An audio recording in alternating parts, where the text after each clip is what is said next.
Summer's coming, guys. So today I want to talk about this, guys. This is the VAPOUR. So this is the bike that I actually sell on my website. We sell it as a kit, and this is my own kind of personal model, which I have modified as usual. And I want to sort of run through some of the things, because the first video I did showed the build process and how it all kind of goes together, and then the first initial impressions. And I've done a number of videos after this kind of modifying it and stuff, but I haven't really done like a full-on explanation of all the parts and how it's been going over the last kind of, I don't know, it's not quite a year yet, but it's kind of coming up to that. So we're going to go through each bit, talk about how it's running, and you know, the performance of each bit and what I would change if I would change anything, and all of that sort of stuff. So you can see it's quite dusty at the moment. It's been hooning around all the fields, which are lovely and dry at the moment, so it does need a bit of a clean, but you can see it's used. It's not just sat here gleaming for marketing purposes. I actually ride this thing hard. So if you've watched the original build video of this bike, you'll see that I was running a 48-volt battery and this Bafang M620. Now I've actually modified things. I've changed it up a little bit, which is a good thing and a bad thing, which I'll also come on to a bit later on. But basically at the moment I'm running a 52-volt battery. I did actually knock it up to 72 volts at one point, but then I had a problem with that battery, so I'm still diagnosing that issue, which will be another video. And I'm running a phase runner controller, and obviously the motor's the same, Bafang M620. Everything else is the same as the original build that I did. Obviously with that Bafang setup and that controller, you can't use the Bafang screen because you're changing the controller and everything else. So I'm actually using a Garmin, can't remember the model name, Edge 830. So I'm using this purely as a GPS speedo to track how far I've gone, also the navigation stuff, and it's got some pretty cool apps on there as well. I'd love to be able to get this to talk to other stuff on the bike. That will be something, I don't know, you can make apps for this. If anyone knows, you know, if anyone's doing that, it would be really cool. But anyway, that aside, also this thing has a radar feature which connects to this rear light. So basically you can see cars, you know, on a little meter on this display, you can see when cars are kind of approaching up behind you or other things if you ride this on the road. So that's quite useful for this. This light is insanely bright. This is the Varia Garmin light, rear light, which is fantastic. And on the front I've got this nice exposure light, which is blimmin' expensive, but it is insanely bright. Because I do a fair bit of off-road stuff at night, and that light is it's like daylight. It's so good. So let's talk about the frame. The frame's super strong. It's aluminium, or aluminum if you're in the States. And you can route basically all the wires through it. It's got nice, you know, these cutouts here, so you can do it. It's nothing groundbreaking as a frame, but it actually works really, really well. It's like a tried and tested sort of setup. It's got a boost through axle, all sort of standard fitment, so, you know, normal bike stuff fits. And you've actually got quite a nice width here, so you can actually mount any battery pretty much. And I've mounted this battery, which isn't the standard battery. The standard battery looks a lot neater because you don't end up with this gap down the bottom. But basically, you know, if you want a little bit more power or a little bit more capacity, you've got the flexibility to kind of fit a battery on, because you've got these sections, which the bottle mount actually fit on these brackets. You do have to do a slight modification if you want to fit a longer bracket like I've done here, but it's only like drilling a hole in the actual battery mount, not the battery mount, and you can do it. And then the controller I've just put up here with some super strong Gorilla Tape so it doesn't come off, because it's probably the only real place you can actually put it. Obviously the standard Bafang motor has the controller inside, which is a good thing and a bad thing, because it's a small controller, it fits in there, it doesn't particularly kick out a huge amount of power, and obviously it can get pretty hot in there with the motor and the controller. Although I didn't really have any problems with that when I was running the standard Bafang M620 setup. It runs 1500 watts, absolutely fine, and it does it all day long. And that brings me on to why I actually upgraded the controller in the first place. Well, the reason why I did it, even though I'm not actually running that much more power than I was right at the start now, it's running about 2,500 to 3,000 watts now, and the original was 1,500. I suppose it is quite a lot more, a couple of horsepower more. Now the reason why I did this is because obviously I wanted more power on it to go quicker. And the good thing about this phase runner controller is it has flux weakening, so it can basically increase the RPM even though your voltage is not high enough to normally reach you know, high RPMs. And what this basically means, you can pretty much run around in this sprocket. Like, you can ride around off-road on that and it will still do 30 mile an hour, which is crazy because you can't even pedal past about 5 mile an hour normally on that. But that really takes the load off the motor and it gives it incredible torque. But once the flux weakening kind of kicks in on the controller, it ramps the speed up. So with the standard Bafang controller, you can probably get I don't know, maximum 10 mile an hour out of this gear on throttle only. But obviously this will do, I think, about nearly 27, 28 mile an hour in that gear, which is just crazy. You can pretty much leave it in this gear and burn around all the trails and everything like that, because you don't really need to go above about 30 mile an hour if you're off-road. So there's one caveat with this, and it's quite a big one. You have to get used to the way this works. Now this controller can run in sensorless mode. This motor, these particular motors, do not have traditional hall sensors, so you can't just swap a control over and expect it to work well. It's not going to work well if you don't spend time tuning it. And also the startup is not good at all. I'll say this now, you have to pedal a little bit to get it going, then you can bring the motor power in, which I've got used to now, and I can actually now pull away just by just turning the pedals slightly and then kicking the motor in. This is really something to be aware of, because I get a lot of emails saying, oh, your 4,000 watt Vapor, it's insane, can I build one? I'm saying at the moment, you've got to realise that it's not going to, it's not going to be a smooth takeoff on from zero. That said, you still can do power wheelies. Like, you still can actually pull away and then flip the power and then do a power wheelie, no problem. Especially the amount of torque this has got on that sprocket, it's easy. So yeah, something to be aware of. It would be lovely if we could actually kind of install some hall sensors in there. I've not got to that yet. That's going to be quite, I suppose, complicated to install and get all the angles right and stuff, but I don't know. Again, if anyone knows about this stuff, let me know. It's quite useful. So again, the good thing with the flux weakening, you can get more RPM from a lower voltage, and that's why a 52 volt battery can actually do just fine. This thing will probably top out, I don't know, if you're pedaling, you drop right down to the gears, it probably top out around 50 mile an hour, which you don't want to be doing on this frame because it's so light and it's going to get sketchy at that speed. So it's really designed for kind of off-road. But yeah, I'm running 52 volts on here. It's the Kirby Bike battery that comes in the kits, and this is just brilliant. It gives you enough range to get around, I think probably about 20 miles range of just kind of like hooning it, and it will obviously come down if you push it even harder, but I think maximum I've got out of this is probably 30-ish miles, something like that, 30 miles. That's taking it quite easy. So you can increase the range quite a lot. So rear sprocket, this is a straightforward cheap Shimano one, mainly because there's no point spending a lot of money on these because they will eventually fail. That being said, I've probably been through 3. I went through 2 really quickly right at the beginning because I was using these lower gears. If you avoid these lower gears and you don't labour the motor, these will last a long time. This one's been on here months now because I'm only using basically the last 3 gears, and you don't need to use any of these lower ones. If you want to do a real high top speed run, you can just drop through the gears slowly, but never ever pull away on these low gears because you'll just tear the teeth off. And this derailleur as well is the original one that I put on. It's been absolutely fine. And this is the original Race Face 42 tooth that I got, which fits on the Bafang Spider. No problem at all. This is still going strong, and you can see the teeth are in really good shape as well. So this is aluminium, but it actually is as strong as steel. That's what they say, and I believe that actually. Cranks, nothing's been replaced here. Hope pedals, cranks will last pretty much forever anyway. So the other bits at the top, like the stem, the Hope stem, and this was a real generic headset, and that's been absolutely fine. Nuke-proof sort of carbon bars, which have been great. The Hope brakes have still been running. I have had to service these because they were originally from the other bike, so I've had to bleed them and stuff like this, and you do get a bit of discoloration. I don't think it's at the top, but it's down the bottom. You get a bit of discoloration on these braided hoses, which is a bit annoying, but I haven't replaced them. I've just kept them running, so that they bite like hell, and this stops like a demon, mainly because of these gigantic Hope discs that we got on there, front and back. So moving on to another massive highlight of this bike, it's the suspension. So this is really expensive, this suspension. It was like the best part of £2 or something for the front and rear, so crazy amount, but it really shows. I mean, this thing is just, you'll see it later when I go out for a test ride, it just goes over anything. So this is the Fox Factory 36 e-bike edition.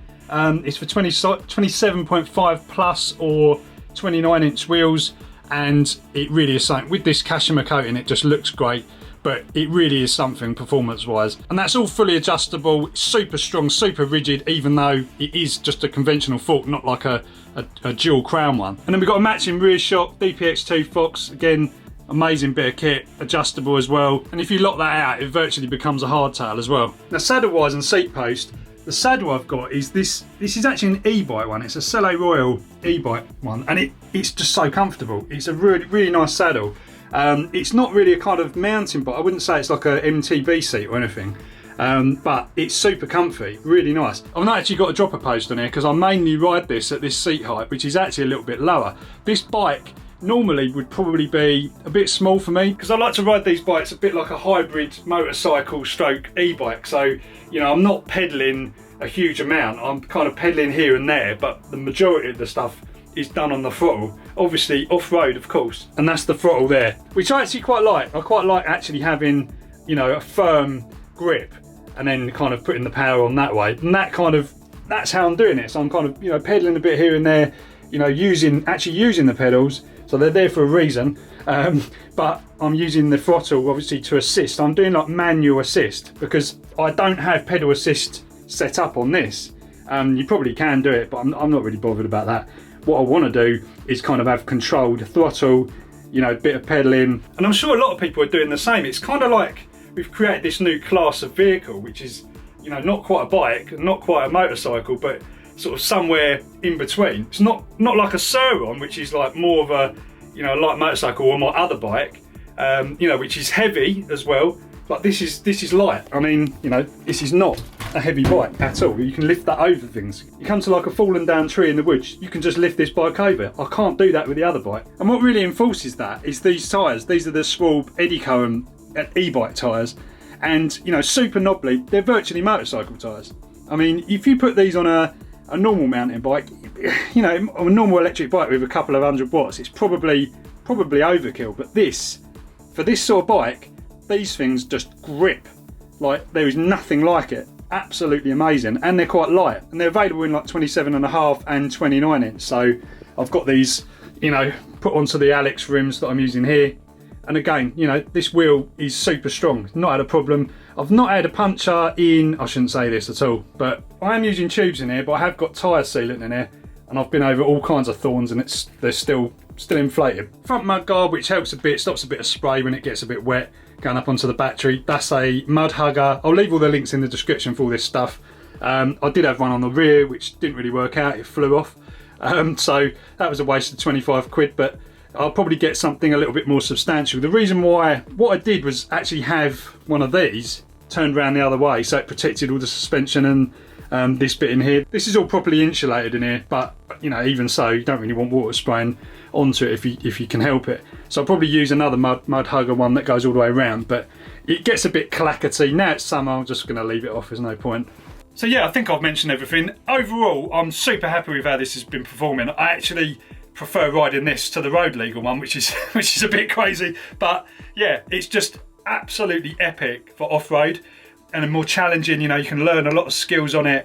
You know, I'm learning a lot about my kind of how rubbish I am as a rider, and also, you know, just basically handling a bike, because it's so light as well. This is the thing, it's so light, you can actually make mistakes and it not be the end of you, and you're not going to break your legs, you know, because you haven't got this massive great, you know, weight, which even on the other bike it only weighs like 50 kilos or something like that. But I think because the wheels are smaller, you know, having that bigger wheel is definitely a real advantage. You know, there's a reason why trials bikes and stuff like that have got bigger wheels on the front, because, you know, it helps you plough through stuff. So having like a 19-inch wheel on the front, like the other bike, like the enduro sort of bikes, yeah, I think you need, I think really for off-road you need a bigger wheel. Don't get me wrong, that other bike is absolutely brilliant for riding on road. I think that's what it's best for, to be honest. That frame and that setup, which is what it's supposed to be doing anyway, that's what it's registered for. But for off-road, the VAPOUR absolutely rips, and it's perfect day to show you.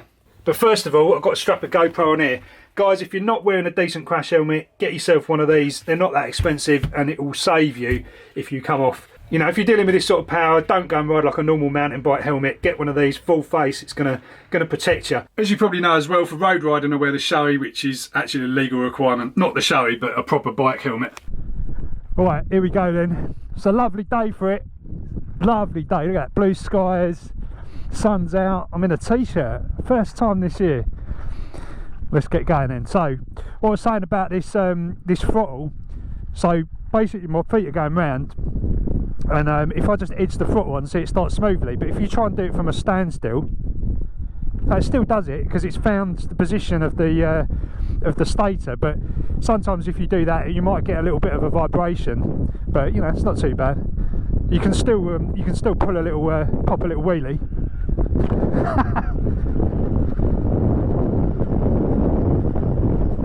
Right, let's get some tunes on them. This is a new one.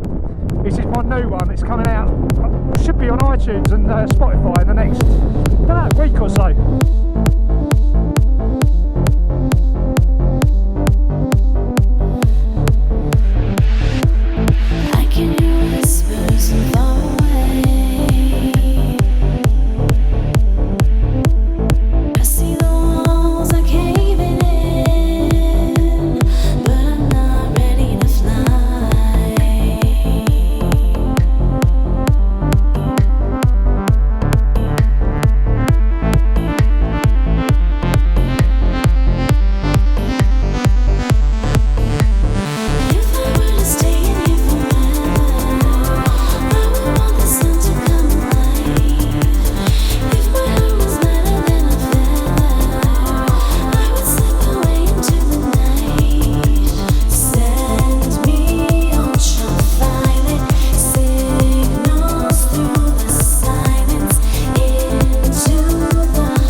Nearly come off then.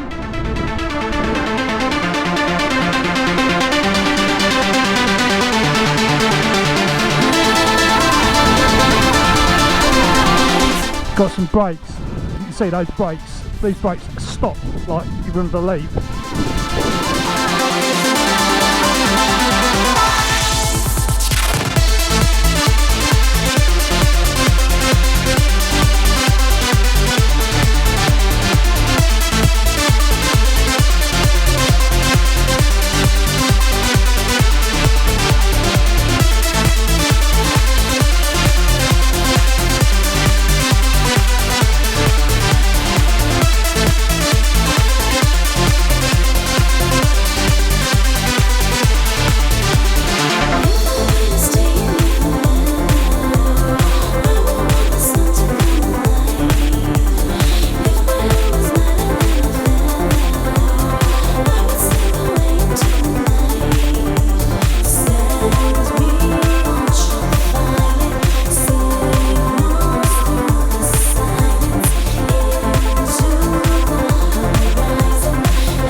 See, it's light. You tried doing that on the other bike. There's a lot of people at this at the moment because of all the I love doing that. Put the power on as you come up over a little bump. Front wheel just comes up. It's not too much though. It's not like uncontrollable. I'm hitting a rev limiter. I don't know if you can hear that. It's like the maximum RPM this thing can do in this gear. I might be able to tune that out. The tuning is quite complicated. Well, it's not really complicated, but it does take a little bit of time to do. Well, this is shot up quite a bit. Whoa!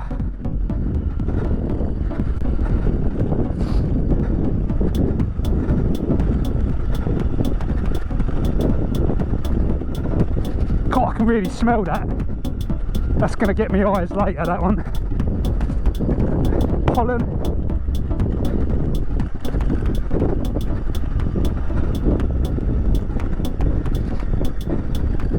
This is my lap. I'm trying to do it as fast as I can.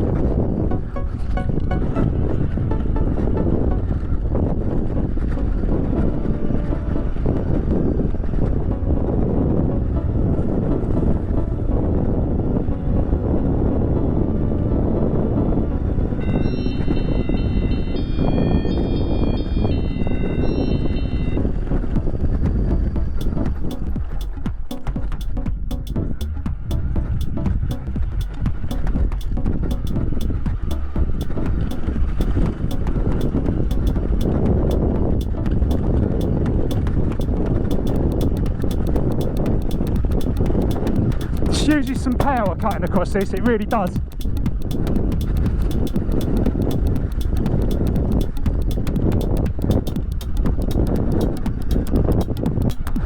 This is another one of my little spots, and they've cut all it. Well, they've just driven across this when it was wet,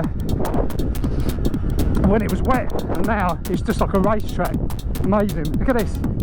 Look how far that goes up there. So, get some speed on.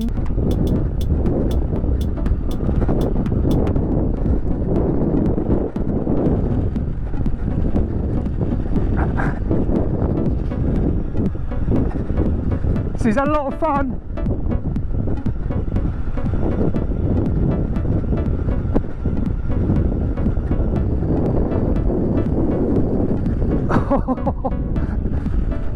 Coming a bit hot. Love it.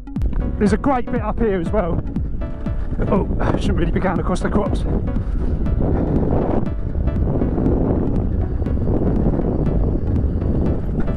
I missed it. It's there.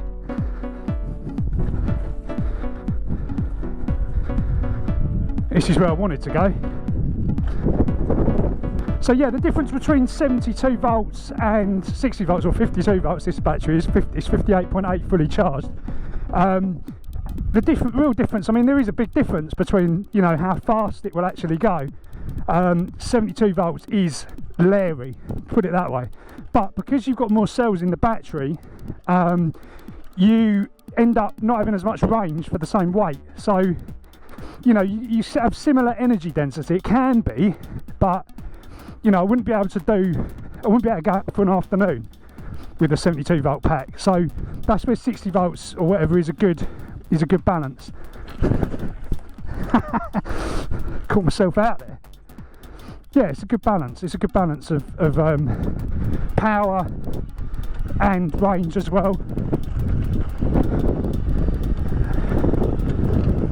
This is great for here as well. I'm spoiled for choice around here.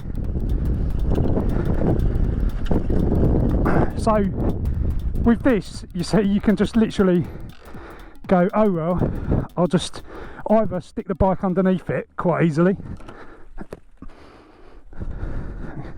climb over here, get yourself a bit of a workout while you're at it as well. On the other bike, I would still be there by now.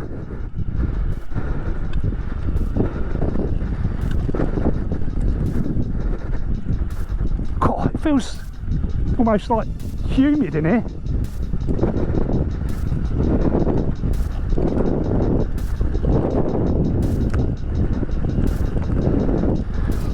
Yeah, I'm not getting through that, am I?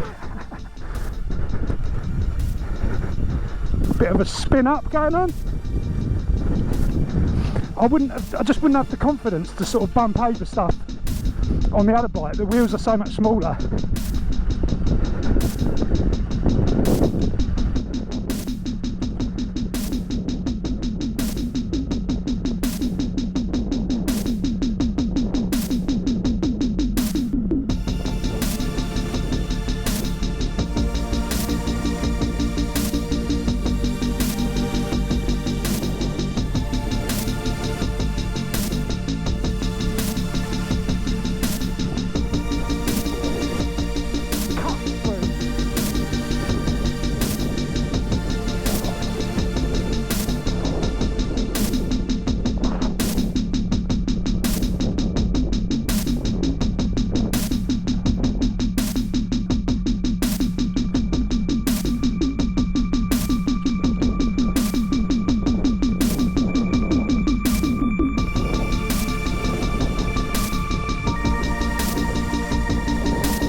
Then guys, hope you enjoyed this one. Don't forget, subscribe, like, follow me on Instagram, follow me on Twitter as well.